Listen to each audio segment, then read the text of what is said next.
Hello everybody, today we're going to be sewing side 2 of the zipper pouch. So you'll notice that we just completed top stitch side 1. There's a back stitch here at the beginning and a back stitch here at the end. It's mostly a straight seam, and this top stitch provides a pretty top part for the zipper pouch. My zipper is still functional. So now what I'm going to do is take my other 2 sheets of fabric that we pinned together in the first video. I am going to remove these pins just because we won't need them just yet. And now I'm going to flip over my 2 sheets so that way the pattern side is up. So you want the pretty side, the pattern side to be up, where the solid color or the inside of your zipper pouch is going to be touching the countertop. Now again, we're going to lay our fabric with the right sides together. So the right side is the part with the zipper pull and the patterned piece of fabric. We're going to flip the zipper up just like we did for side 1, and we're going to line up the top edge of the zipper fabric with the top edge of the zipper pouch fabric, and we are going to go ahead and pin that in place. If it overlaps a little bit, that's okay. And again, we're just pinning it in place, just like that.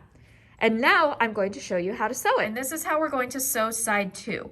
So when you clip this in place, make sure that all of your pieces of fabric are correctly lined up.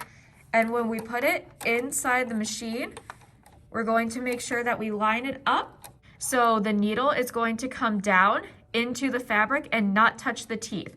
A good way to make sure that that's going to happen is make sure that the teeth are underneath the left toe of the presser foot. So now I'm going to sew forward just a little bit, maybe about an inch or so, and then I'm going to backstitch just like always. And then I'll continue to sew forward, again, trying to sew as straight as possible. So you'll notice that I just came to a pin and I removed that. I'm going to continue sewing forward for about an inch, very slowly to make sure that I don't accidentally sew my zipper.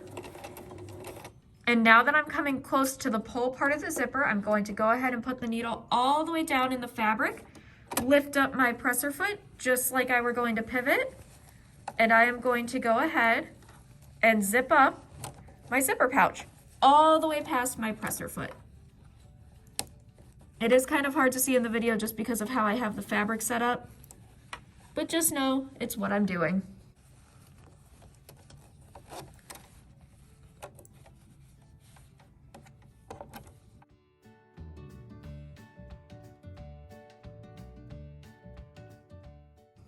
All right, so now you'll notice in the video I did have to readjust a little bit. That's okay, because eventually a lot of that stitching will be hidden by the top stitch. So it is okay to readjust a little bit in order to make sure that it gets past the zipper. Now, ideally, you won't have to do that. If you want to sew a little bit further over from the zipper, that's totally fine as well. But now I'm just going to continue sewing all the way to the end. My track of my zipper, so the teeth of the zipper, are underneath the left toe of my presser foot.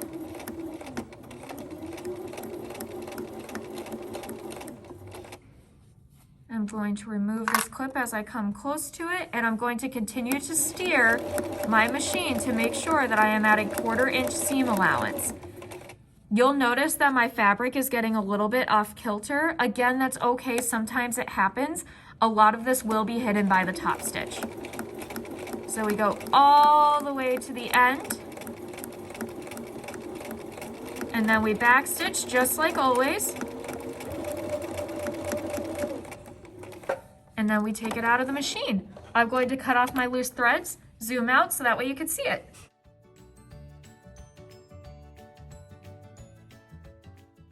Okay, so now this is side 2 of my zipper pouch. You'll notice that the pretty sides are touching each other and that the zipper is attached on both sides. You can make sure that you've done this correctly when you zip it and you have 2 flaps of fabric. If you zip it and it's still connected like this, that means that you've done something wrong. So my zipper is functional and I have two separate pieces. One has a top stitch, one does not. If I flip over to the other side, you can see my back stitch right here because the stitching is a little thicker. You can see where I had to adjust. Now again, it's okay if you have to adjust as long as your seaming is stable, meaning that there's no loops or anything like that. And then I sewed all the way to the end.